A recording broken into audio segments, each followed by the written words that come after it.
Good evening, Prophet Oyoyo.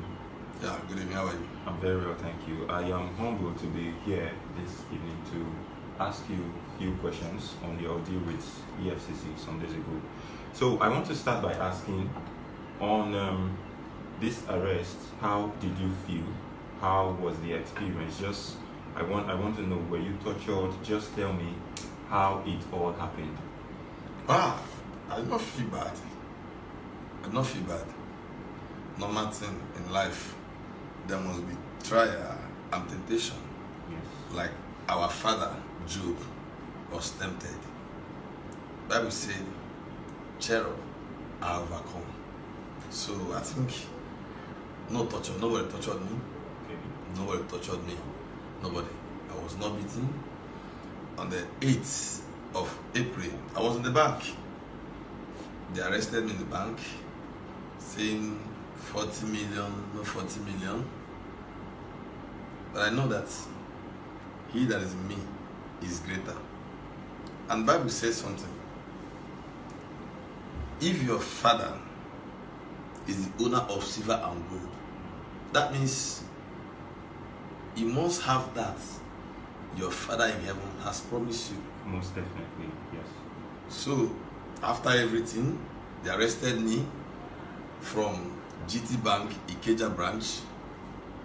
I was there with them till 2 o'clock. They carried me to Ikeja police station, the headquarters there. I slept there that Thursday till Friday. By 11, EFCC came to the station to arrest me the second time. I followed them for some hours on the road until we got to the office. I saw their boss. They asked me some questions, which I replied, which I submitted my bank statement to all of them. They were like, after investigation, they found that nothing is wrong. Just petition they gave to themselves, not me. I was in EFCC office for 9 good days. I slept there. Why I would say, I will call it wilderness experience.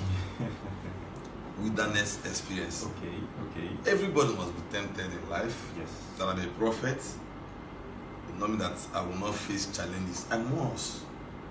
And we must know that government is government. So your question, they did not touch me. Okay. Yeah. Thank you very much. Also, I want to ask, what is your advice, to other men of God who might likely face, this kind of challenge? So what do you want to tell men of God out there when they are faced with challenges like this? Everybody with his own faith. My advice to all pastors, everybody, whatever you're doing in this life, let your hand be clean. Okay. Let your hand what? Be clean. That is it. I've gone. Even if they invite you tomorrow as a man of God, you must be there. Don't say I'm a prophet, I'm a pastor, a bishop, I will not answer government. You must. Because the Bible says we should obey the laws of the land. That is it. That is it. That's my advice to all the pastors. Whenever you see yourself in this challenge, don't feel that God has forsaken you. No, God has not forsaken you. Remember the case of Joseph. The case of Joseph, I think, is a lesson to all of us.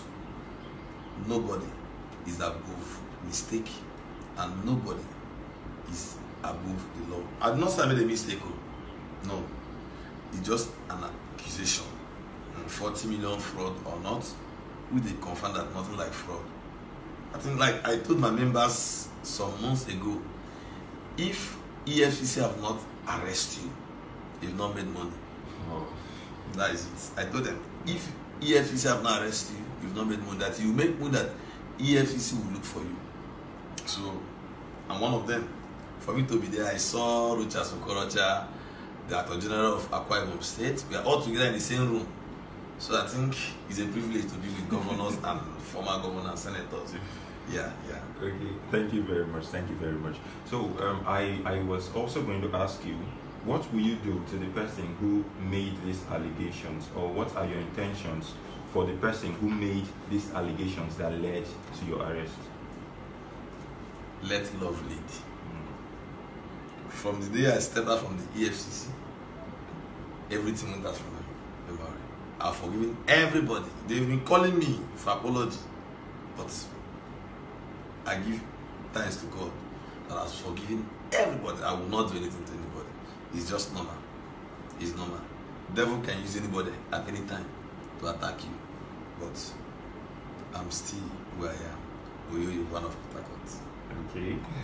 Me fighting back is giving me bad name. All the attack, they be attacking me. I see everybody and everybody, but I leave everything as I say. My name is Prophet. Leave it for God. Yeah. Okay. Thank you very much. Also, I viewers out there, you agree with me that, of course, you slept somewhere 9 days in the custody of the EFCC. Of course, come on, tell me, you'll be disappointed. You will at some point be disappointed in the work of God, or maybe just something like that. So I want to ask you, these 9 days you were there, at some point or at any point, were you disappointed in your calling or in the ministry that God has given to you, or were you disappointed, as a prophet, and you were facing No. persecution? I even had a lot of fans in prison there in EFCC office, because every morning I was leading praise and worship every morning. So I was happy being with people to even lead them to Christ too. I was happy. I can never be discouraged, because one, I have a lot of time there to communicate to God, because I didn't go with my phone. My phone not go with me. My phone was with the EFCC officers. So no phone, no earpiece, nothing. You are just there. I'm only with my Bible, praying morning and night. Whether good or bad, God still remain God. In time of sugar, you enjoy the sugar. In time of bitter leaf, you must enjoy the bitter leaf too. Okay. That's it. That's some more down there. Okay. Thank you.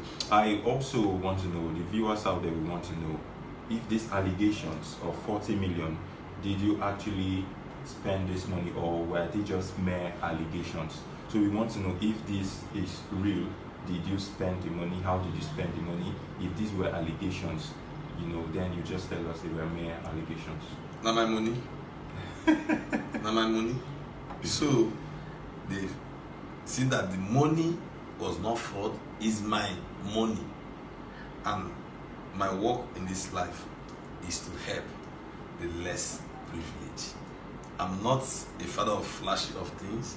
The cars I have is okay for me. So I think the allegation is false. Money is mine, and I will have more than that. EFCC should get ready to be looking for me, because I will still defend myself. That's it. Thank you. And then finally, I would want to know what the experience was like. As in, what was the experience like over there while you were in the custody? So how was it? But I want to talk about EFCC. Okay. The experience there is that EFCC is working what they call tribalism. If you're not from Hausa, they will keep you there. If you're from Hausa, you just speak Hausa, they will release it the next day. So I don't know if the country is turning to, they want us to become an Hausa or Muslim, whatever thing. So I will still use medium to tell the viewers all over the world and the Federal Republic of Nigeria, they have to work on that.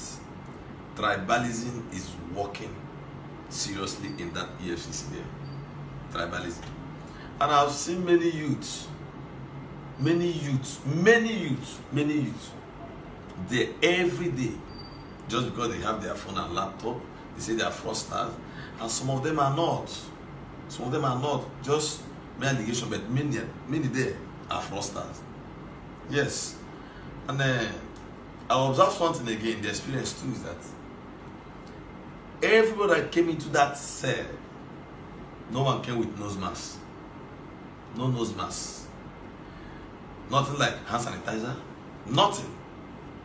So I think they are still taking risk there.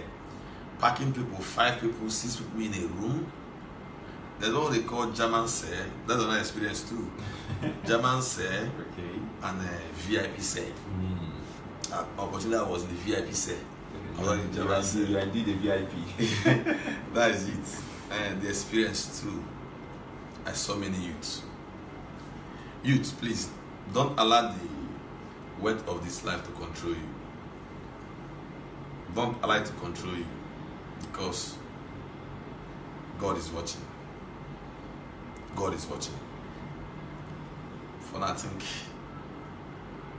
all question be on suspend. Okay. And then, thanks for coming. I should be saying thank you for your Thanks time, for coming. sir. Thank you and very much. viewers over the world, whether they accuse you or not, whatever thing you're passing through, God is aware. Even when I was there, God is aware. I was still there, receiving message and prophecy. So for you to know that I was there, God is aware, and God knows I'm there to bless and to change some people, which I've done. I love you all.